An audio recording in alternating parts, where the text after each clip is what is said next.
Hello and welcome to Tarot and Tin on Tuesdays. I'm Tamara DeGaia. My specialties are herbalism, tarot, and more. You can find out more about that at tamaradegaia.com. Thank you so much for those of you who voted and suggested topics for Tarot and Tin. This week, the winner is tarot timing. And so I want to talk about tarot timing. A quick word of caution. I don't do tarot timing myself, and here's why. I have found that when we tell people when they can expect something to happen, many times just that very act of telling people when they can expect that to happen can change when it happens, or it can change the outcome. For example, if I tell Susie that she's going to meet the man of her dreams in exactly 4 weeks, what's she going to be doing for the next 4 weeks? She is going to be, making all these dreams and plans of things that she's going to be doing with this guy, and how is she going to meet him? And oh my goodness, maybe can she sit at home and meet him, right? She's going to meet him in 4 weeks and she doesn't need to go to that party that she would have gone to otherwise in 4 weeks and met her guy, right? If she's going to meet him in 4 weeks, then Bob, who she's worked with for 10 years, and they're really good friends, maybe in 4 weeks, what was going to happen was suddenly she started to see Bob in a new light and he ended up being the man of her dreams. But because she thinks she's going to meet somebody new in 4 weeks, Bob's completely off the radar. And so I think it's very good to be very cautious about doing timings with the tarot. Now, that being said, there are some ways that you can do timings with the tarot. One way of timing with the tarot is to set up within the reading the time frame. So just do a reading and say, what's going to happen in the next 6 weeks? Lay out 3 cards. Here's what's going to happen in the next 6 weeks. Okay. So that's one way that you can very easily do a timing without maybe running into those issues. All the other ways of doing timing, I would recommend having a dedicated deck that's just for timing. You're going to get better timing readings that way. And so the decks that I would recommend for timing readings are very simple pip decks or Marseille style decks that don't have a lot of symbolism, because all you're asking this deck is timing. It's just a deck that you use for timing.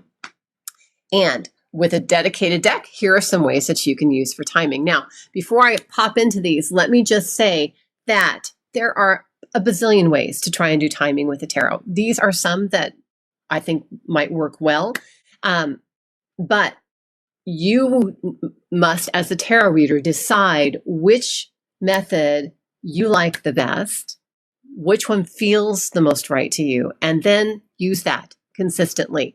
And that's how you'll get consistently accurate timing reading. It's by choosing a system and sticking with it. All right, here we go.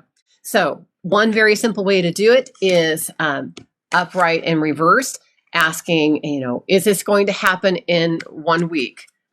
No, it's not going to happen in 1 week. It's going to happen in 2 weeks. No, it's not going to happen in 2 weeks. Is it going to happen in 3 weeks? No, it's not going to happen in 3 weeks. Well, at this point, I would just say, well, after 3 cards, maybe this is not something that we're meant to know here. It's not. It's after 3 weeks. It's in the more distant future. You could use months. You can use days, etc. And once you get an upright card, then it's a yes. So is it going to happen in 1 week? No. It's going to happen in 2 weeks? No. Is it going to happen in 3 weeks? Yes. Okay. So that's a very simple way of doing it. Another way that you can do it is to use the minors as the speed of the suits. So you would use, in this method, you would use coins and earth. They're very slow moving, so they would be years. Cups and water would be considered a little bit faster, so they would be months. Swords and air would be faster yet, and that would be considered weeks. And wands and fire would be considered days. Now, of course, if this doesn't feel right to you, feel free to change it around. Your system is your system, and it really only needs to work for you because you're the tarot reader. So let's say we're going to use it this way. Coins and earth are years, cups and water are months, swords and air are weeks, wands and fire are days. Then when we pull up a card, let's say we pull up the, let me grab one here, the 9 of Pentacles. Well, that's going to be in 9 years. Very far distant future, right? 4 of Wands. So that's going to be 4 days. So that's much closer. Let's see, we could do the Ace of Cups, 1 month. Okay, does everybody understand how this one works? And that is just using the minors. I'm going to talk about using the quartz and the majors here in a minute. I'm going to skip through that one because I'm going to the other one is you could ask how many days, weeks, months, or hours we're going to have to wait, and then the number on the card is the answer. So how many months are we going to have to wait? Ace of Cups, 1 month. So you can just do it that way. That's pretty easy too. So let me talk about quartz and majors in the timing systems.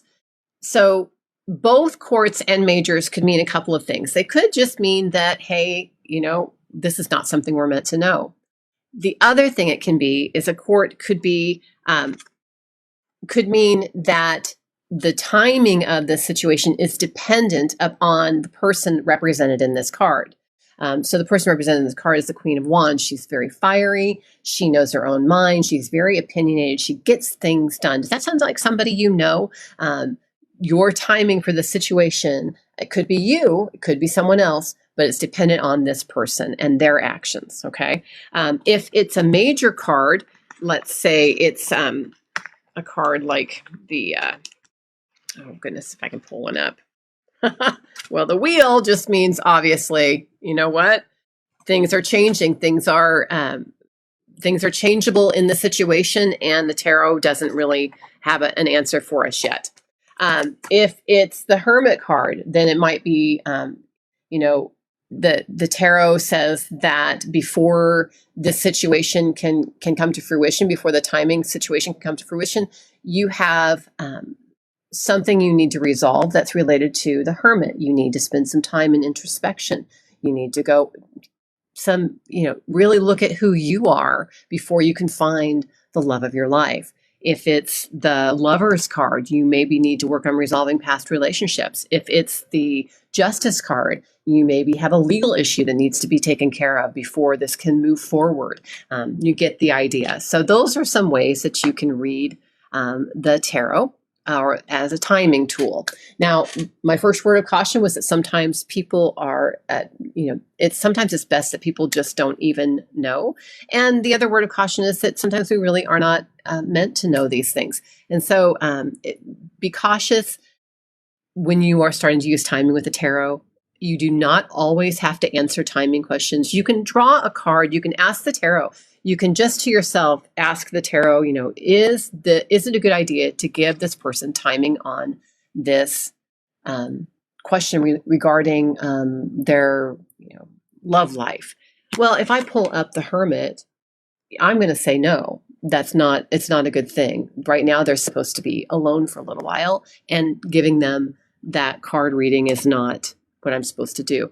If it's the Lovers upright, then maybe I am. If it's the Lovers reversed, I don't think so.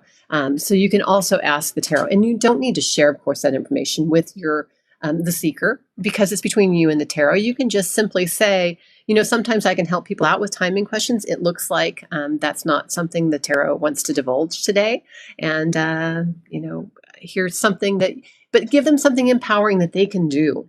Always, always, always end your readings with something empowering that the person, even if it's just you're reading for yourself, you can do to move forward in the situation. Because mostly when people do tarot readings, it's because they want to see some positive movement in a situation. And as tarot readers, we can give them proactive tools to move forward and do that.